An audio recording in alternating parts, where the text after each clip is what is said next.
Capítulo 4. Nicolás. Quien hubiera oído hablar a Manuela en tono tan despreciativo como lo había hecho del herrero de Atlihuayán, se habría podido figurar que era un monstruo, un espantajo repugnante que no debiese inspirar más que susto o repulsión.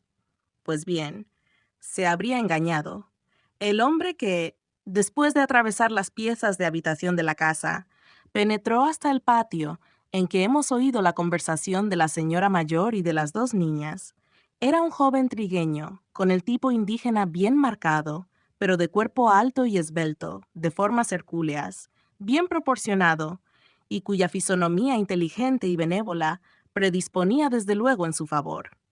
Los ojos negros y dulces, su nariz aguileña, su boca grande, provista de una dentadura blanca y brillante, sus labios gruesos, que sombreaba apenas una barba naciente y escasa, daban a su aspecto algo de melancólico, pero de fuerte y varonil al mismo tiempo. Se conocía que era un indio, pero no un indio abyecto y servil, sino un hombre culto, ennoblecido por el trabajo y que tenía la conciencia de su fuerza y de su valer.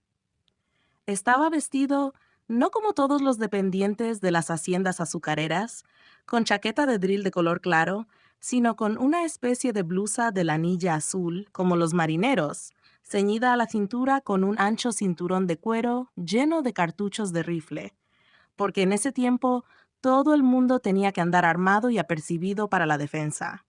Además, traía calzoneras con botones oscuros, botas fuertes, y se cubría con un sombrero de fieltro gris de anchas alas, pero sin ningún adorno de plata. Se conocía, en fin, que de propósito intentaba diferenciarse en el modo de arreglar su traje de los bandidos, que hacían ostentación exagerada de adornos de plata en sus vestidos y especialmente en sus sombreros, lo que les había valido el nombre con que se conocían en toda la República. Nicolás acostumbraba en sus visitas diarias a la familia de Manuela dejar su caballo y sus armas en una casa contigua, para partir luego que cerraba la noche a la hacienda de Atlihuayán, distante menos de 1 milla de Yautepec. Después de los saludos de costumbre, Nicolás fue a sentarse junto a la señora en otro banco rústico, y notando que a los pies de Manuela estaban regadas en desorden las rosas que ésta había desprendido de sus cabellos, le preguntó: «Manuelita, ¿por qué ha tirado usted tantas flores?» «Estaba yo haciendo un ramillete», respondió secamente Manuela, «pero me fastidié y las he arrojado». «Y tan lindas», dijo Nicolás, inclinándose para recoger algunas, lo que Manuelita vio hacer con marcado disgusto. «Usted siempre descontenta», añadió tristemente. «Pobre de mi hija». «Mientras estemos en Yautepec y encerradas», dijo la madre, «no podemos tener un momento de gusto». «Tienen ustedes razón», replicó Nicolás. «¿Y su hermano de usted ha escrito?» «Nada, ni una carta, no hemos tenido ni razón de él. Ya me desespero. ¿Y qué nuevas noticias nos trae usted ahora, Nicolás?» «Ya sabe usted, señora», dijo Nicolás con aire sombrío, «las de siempre. Plagios, asaltos, crímenes por donde quiera, no hay otra cosa. Antier se llevaron los plateados de Xochimancas al purgador de la hacienda de San Carlos. Ayer, en la mañana, se llevó otra partida al ayudante de campo que había salido a la tranca de la hacienda nada más. Después, mataron a unos arrieros que iban de Cocoyoc al camino de México». «Misericordia de Dios», exclamó la señora, «si no es posible vivir ya en este rumbo. Si yo estoy desesperada y no sé cómo salir de aquí».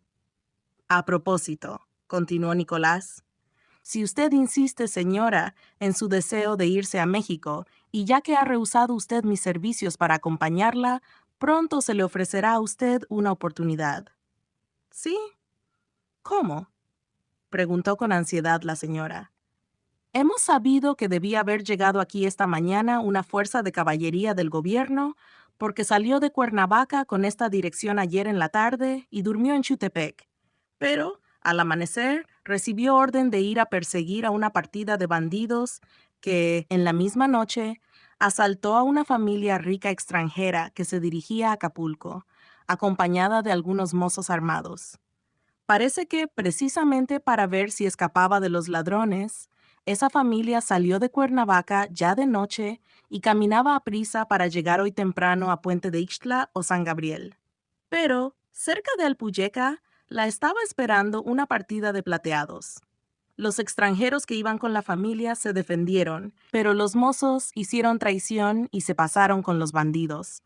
De modo que los pobres extranjeros quedaron allí muertos con su familia, que también pereció.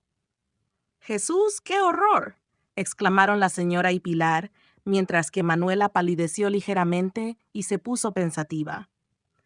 Parece que fue una cosa espantosísima, continuó Nicolás. Ahí amanecieron tirados los cadáveres, no más los cadáveres, porque los bandidos se llevaron naturalmente los equipajes, las mulas, los caballos y todo. La noticia llegó a Cuernavaca muy temprano. Los vecinos de Alpuyeca trajeron después en camillas a los muertos, entre los que había niños. Ahí tienen ustedes el por qué la fuerza del gobierno, que venía para acá, recibió orden de dirigirse, en combinación con otra que salió de Cuernavaca, en persecución de los bandidos. ¿Y los cogerán? ¿Usted cree que los cogerán, Nicolás?, preguntó la señora. No, respondió con intensa amargura el honrado joven, no cogerán a nadie. Son pocos en comparación con los plateados, que deben haberse refugiado en Xochimancas. Solamente allí tienen más de 500 hombres, bien montados y armados, sin contar con las muchas partidas que andan en todos los caminos. Además, ya estamos acostumbrados a estos vanos alardes. Cuando se comete un robo de consideración o se asalta a personas distinguidas, se hace escándalo. El gobierno de México manda órdenes terribles a las autoridades de por aquí. Estas ponen en movimiento sus pequeñas fuerzas, en que hay muchos cómplices de los bandidos y que les dan aviso oportunamente. Se hace ruido una semana o dos, y todo acaba allí. Entretanto, nadie hace caso de los robos, de los asaltos, de los asesinatos que se cometen diariamente en todo el rumbo, porque las víctimas son infelices, que no tienen nombre ni nada que llame la atención. ¡Ay, Dios, Nicolás!, dijo con interés la señora. ¿Y usted que se arriesga todas las tardes para venir de Atlihuayan solo por vernos? Yo le ruego a usted que no lo haga ya. ¡Ah, no, señora!, respondió Nicolás, sonriendo tranquilamente. En cuanto a mí, pierda usted cuidado. Yo soy pobre, nada tienen que robarme. Además, la distancia de Atlihuayan acá es muy corta. Nada arriesgo verdaderamente con venir. ¿Cómo no ha de arriesgar usted?, repuso la señora. En primer lugar, aunque usted es pobre, se sabe que es usted un artesano honrado y económico, que es el maestro de la herrería de Atlihuayan, y deben suponer que tiene usted algo guardado. Luego, aunque no fuera más que porque monta usted buenos caballos y porque tiene buenas armas. «Oh, señora», exclamó riendo Nicolás, «por lo que yo puedo tener guardado no vale la pena que me ataquen esos señores, porque ellos se arriesgan por mayores intereses. Por otra parte, saben muy bien que yo no me dejaría plagiar. No es eso fanfarronada, pero la verdad es, señora, que vale más morir de una vez que sufrir las 1000 muertes que tienen los plagiados. Ya habrá usted oído contar lo que les hacen. Pues bien, la mejor manera de escapar de esos tormentos es defenderse hasta morir. Siquiera de ese modo se les hace pagar caro su triunfo y se salva la dignidad del hombre», añadió con varonil orgullo. «Ah, si todos pensaran así», dijo la señora, «si todos se resolvieran a defenderse, no habría bandidos ni necesitaríamos de las fuerzas del gobierno, ni viviríamos aquí muertos de miedo, temblando como pájaros azorados». «Es verdad, señora, así debía ser, y no se necesita para ello más que un poco de sangre fría. Vea usted, en Atlihuayan todos estaban atemorizados cuando comenzaron a inundar estos los bandidos, y no sabían qué partido tomar. Pero antes de que comenzaran a pisarnos la sombra, los maquinistas de la hacienda y los herreros nos reunimos y determinamos comprar buenos caballos y armarnos bien, decidiendo defendernos siempre unidos, aunque fuésemos pocos. Tan luego como se supo nuestra resolución, el administrador y los dependientes se unieron también a nosotros, Y como la gran ventaja que tienen los plateados para amenazar a las haciendas y a los pueblos consiste en que tienen siempre emisarios y cómplices entre los vecinos, se dispuso a arrojar de la hacienda al que se hiciera sospechoso de estar en connivencia con los bandidos. De ese modo, todos los trabajadores de Atlihuayán son fieles y nos ayudan. La hacienda está bien armada y no tenemos más peligro que el de que incendien los bandidos los campos de caña. Pero, vigilando mucho y todas las noches, puede evitarse ese mal en cuanto sea posible. Ya han pedido dinero al hacendado, ya lo han amenazado de quemar la hacienda, pero no se les ha hecho caso. A nosotros también nos han escrito cartas pidiéndonos dinero, pero no les hemos contestado. A mí, particularmente, sé que me aborrecen, que hay algunos que han ofrecido matarme, y no sé por qué, pues yo no he hecho mal a nadie ni a los bandidos. Será seguramente porque saben que estoy resuelto a defenderme y que mis oficiales lo están también. Pero no tengo cuidado y sigo como hasta aquí sin que nadie me haya atacado en los caminos.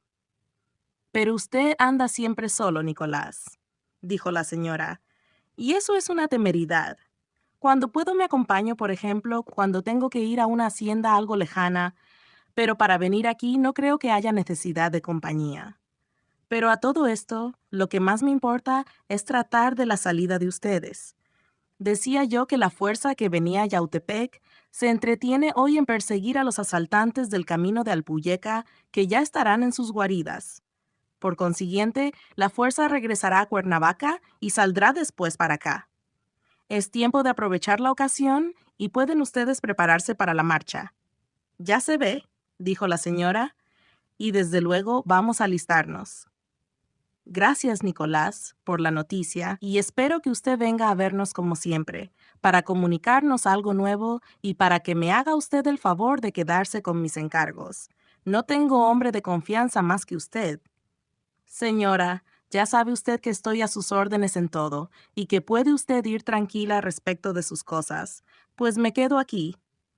Ya lo sé, y lo espero a usted mañana, como siempre.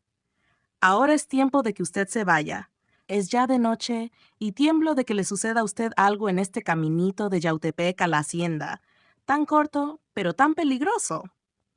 Adiós, dijo estrechando la mano de Nicolás, que fue a despedirse enseguida de Manuela, que le alargó la mano fríamente, y de Pilar, que lo saludó con su humilde timidez de costumbre.